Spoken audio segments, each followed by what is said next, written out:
Kekana akadde mulindwa akalipota embeera y'obudde okuva mu kitongole ky'eggwanga ekivunaanyizibwa ku embeera y'obudde wamu ne Bukedde TV omwanjuzi nze Juliet Nanteeza.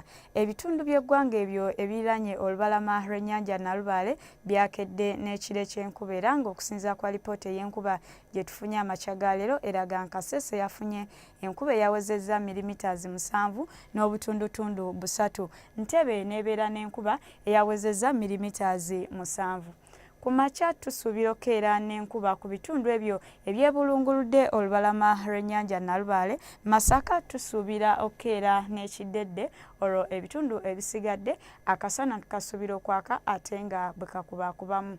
Olw'eggulo ebitundu ebyo ebiri ku lubuubuuto olw'ebugwanjuba tusuubira okufunayo enkuba.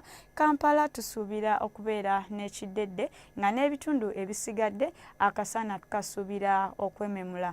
Nga n'olw'embeera eno ebbugumu mu bitundu ebyo eby'e Karamoja tulisuubira okulinnya okutuuka ku degrees 34.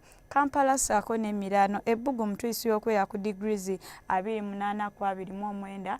Olwo ne mu nsozi ez'e Kabaale ebbugumu tuyisuubira okubeera ku degrees 26.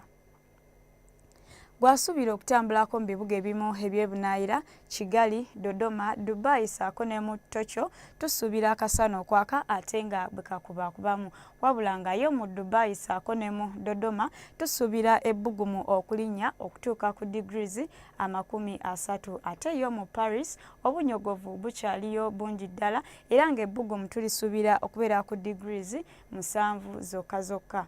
Ebyo bye tusobodde okufunirayo nkwagaliza wiikendi ennungi.